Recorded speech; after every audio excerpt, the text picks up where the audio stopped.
Hello, welcome to my oral presentation on how the past prepared us for COVID-19. So a little background is over the number of years that we've been recording our history, there has been pandemics, and over time those pandemics have been lessening because of vaccines that society has been producing. So while new pandemics may pop up, for example, the coronavirus, which it isn't exactly something that people have not known about, but this specific strand is one that humanity has not dealt with yet. So nobody has the antibodies to fight it off.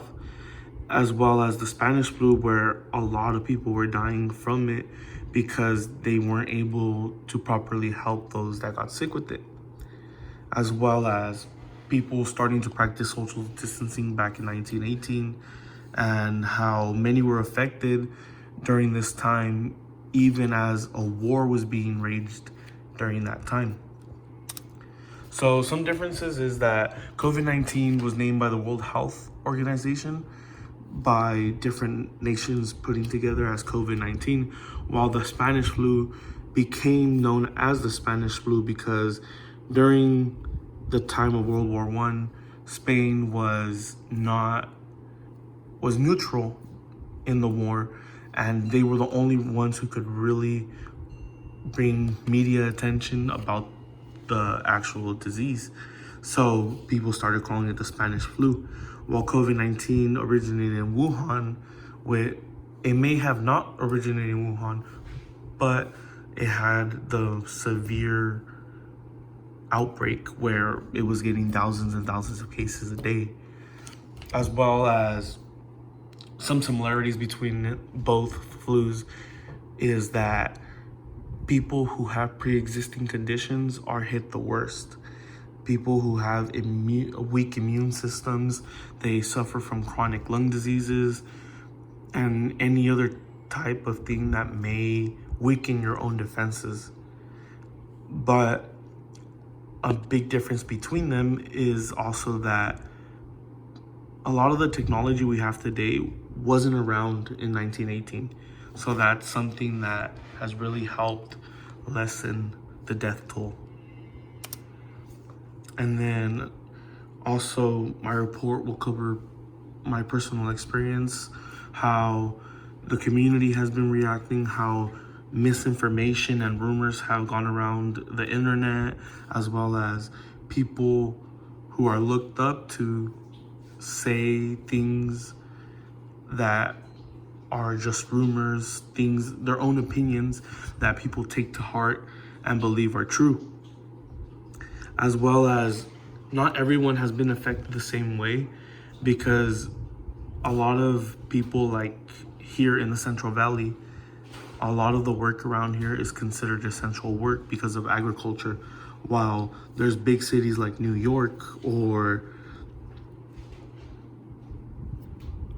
Dallas or any other big city that has no agriculture whatsoever would technically not have as many essential jobs.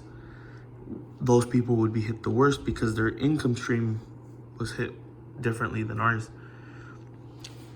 And there's a lot of people that deal differently with isolation. There's a lot of people that want the country to open up again, but there are those that fear that opening it up too fast will only further spread the coronavirus. And social distancing has become a really effective tool, not because it will help eliminate the coronavirus, but because it will pace out how many cases are confirmed or received a day. The healthcare system can only do so much. So why not help by social distancing and lessen the amount of cases? Social distancing's biggest thing is flattening the curve. When you flatten the curve, it just means that you're below the threshold where hospital beds are being